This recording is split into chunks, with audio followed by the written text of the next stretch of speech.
Assalamualaikum warahmatullahi wabarakatuh. Pemirsa Sahabat TV di mana saja berada, jumpa lagi bersama saya Laude dalam acara Kupas Tuntas Alkitab dan Al-Quran. Pada kesempatan kali ini seperti biasa kita akan mengupas seorang murtadin yang ditampung di channel Bapak Yusuf Manubulu. Langsung saja pemirsa, kita saksikan kesaksian dari seorang murtadin berikut ini, lalu kemudian kita mengkonter apa yang menjadi kesaksian bagi murtadin ini pemirsa. Yusuf Manubulu. Apa kabar? Apa kabar Ibu? Luar biasa. Haleluya. Ya, puji Tuhan. Iya, amin. Ya, luar biasa. Sama Ya, Bapak ya. diberi kesempatan untuk bersaksi di mana saya mengalami baik Ibu. Ya, terus, kita juga terima kasih Ibu Sunida. ya, Kami juga terima kasih Ibu juga.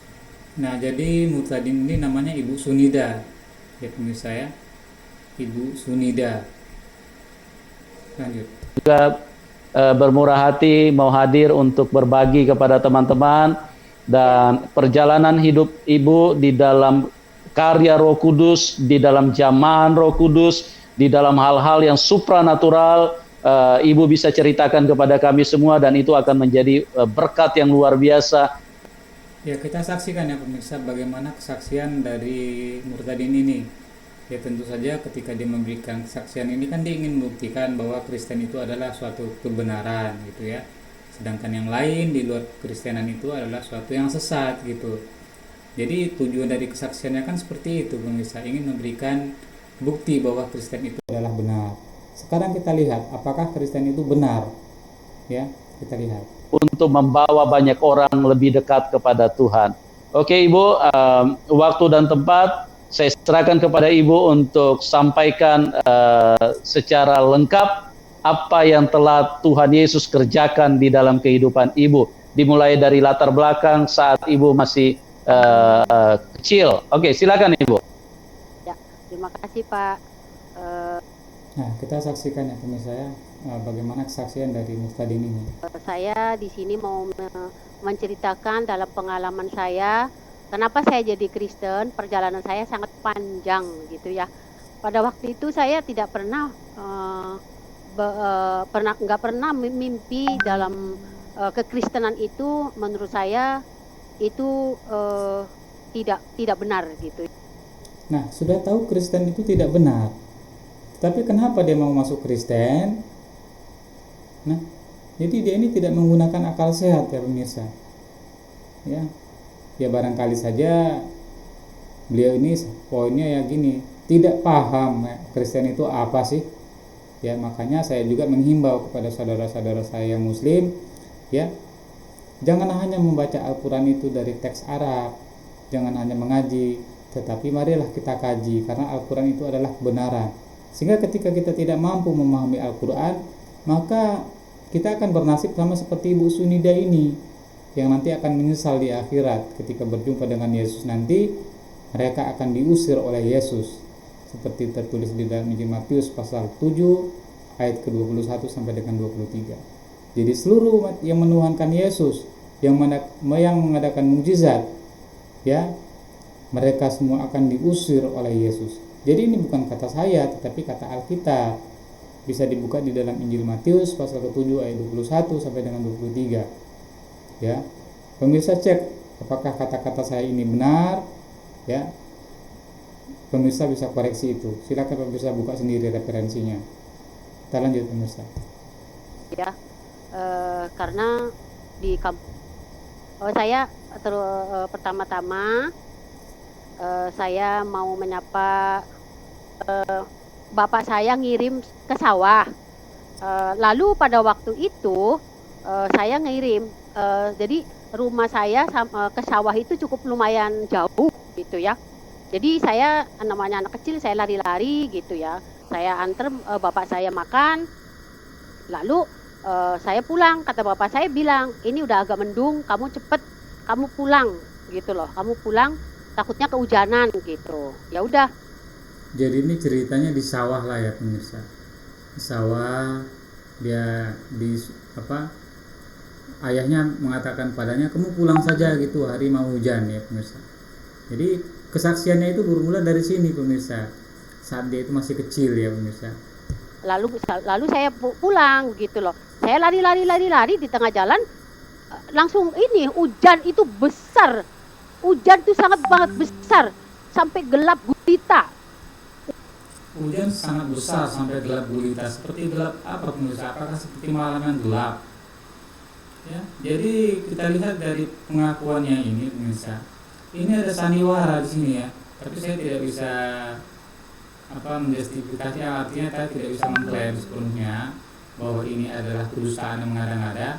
Tapi pemirsa sendirilah yang ada di rumah yang bisa menilainya pemirsa. Kita langsung saja pemirsa melihat ya, apakah ini ada indikasi settingan atau penipuan di dalam kesaksiannya ini untuk menjerat orang-orang muslim yang bodoh gitu ya pemirsa, yang tidak memahami gitu.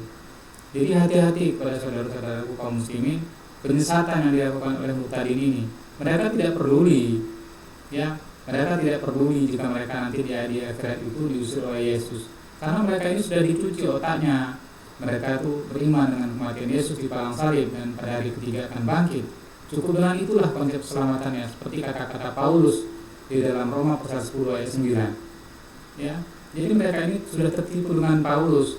Ketika kita mempoles mereka sudah tidak peduli lagi, karena mereka sudah merasa nyaman dengan konsep keselamatan buatan Paulus itu, tanpa mereka harus mengecek lagi tentang kebenaran itu.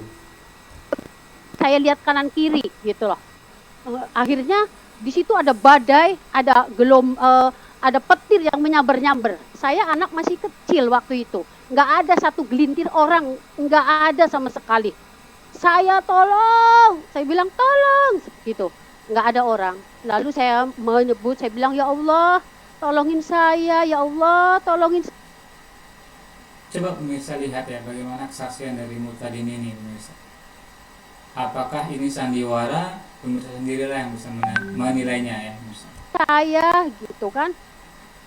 Saya udah menangis karena saya nggak bisa melihat kanan kiri, nggak bisa karena di situ gelap pekat kayak gitu loh. Lalu gelap pekat ya pemirsa, seperti malam lah, seperti itu. Jadi gelapnya tuh gelap seperti malam gitu pemirsa. Tidak nampak kanan kiri. Padahal di sini suasana itu kan masih siang ya pemirsa. Jadi bayangkan saja pemirsa, apakah ada kejadian ya di dalam sejarah peradaban umat manusia ini, apakah ada siang yang langsung tiba-tiba malam, seperti malam yang gelap gitu, diliputi oleh kegelapan tanpa adanya cahaya? Apakah pernah ada di dalam sejarah ini bahwa di siang hari itu akan ada malam? Bahwa di dalam siang hari itu apakah pernah ada dalam sejarah peradaban umat manusia ini di mana di waktu siang hari itu pernah terjadi kegelapan yang seperti malam yang gelap itu pemirsa? Jadi tidak pernah ada ya pemirsa, walaupun gelap ya pemirsa, barangkali di waktu hujan ya, cuaca yang kurang mendukung, yang tidak mendukung, barangkali mendung yang begitu begitu tebalnya mendung itu dengan hujan yang lebat. Bahkan jika juga ada asap ya pemirsa, asap mungkin dari kebakaran hutan, itu tidak akan seperti suasananya, itu tidak akan seperti malam gelap gulita yang diakui oleh Muqtadin ini, seperti yang diceritakan oleh Muqtadin ini.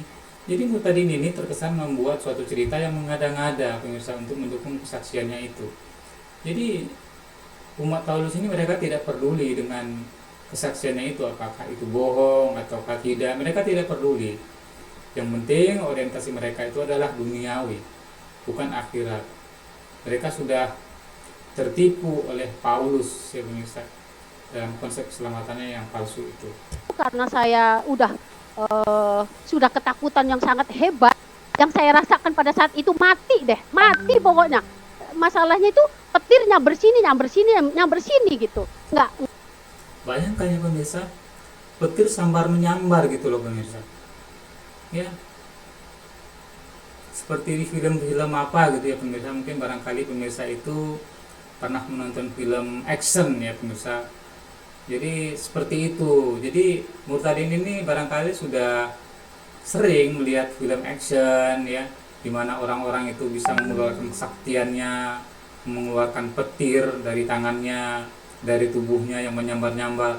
Jadi Murtadin ini sudah diinspirasi oleh film-film yang menceritakan tentang kesaktian-kesaktian itu, yang supranatural itu. Jadi sungguh sangat menyedihkan kalau kita lihat dari kesaksian Murtadin ini. Dikira kita itu tidak bisa memeriksa, tidak bisa melihat dari kacamata psikologis apakah ini benar atau tidak kesaksiannya ini. Ada lagi, nggak ada jalan. Pokoknya matilah saya gitu loh. Tapi pada saat itu saya bilang, ya Allah, tolongin saya gituin. Iya pemirsa ya, pemirsa. Luar biasa ya pemirsa. Pemirsa sendirilah yang bisa melihat bagaimana kesaksian dari si Murtadin botol ini ya pemirsa. Pemirsa tolong nanti berikan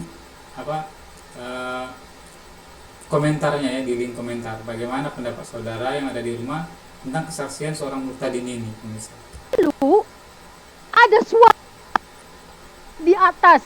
Suara dia bilang, anakku, jangan takut. Aku melindungi kamu. Jangan takut. Lalu saya menoleh ke atas. Itu orangnya itu ya. Dia sedang begini. Dia itu di atas awan.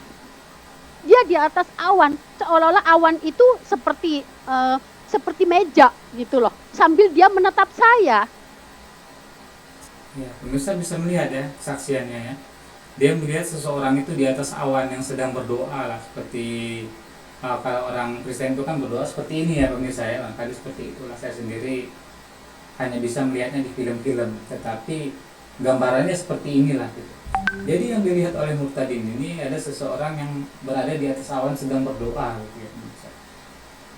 Jadi luar biasa ya pemirsa gambaran dari seorang Murtadin ini, kesaksiannya ini ya. Pemirsa sendirilah yang bisa menilainya ya pemirsa. Dia bilang, anakku, aku melindungi kamu, aku menyertai kamu, segeralah kamu pulang katanya gitu. Lalu 5 menit kemudian saya udah melihat, wah kok ada suara yang jangan takut gitu. Lalu saya melihat itu orangnya pakai jubah merah ati sama selendangnya warna biru gitu.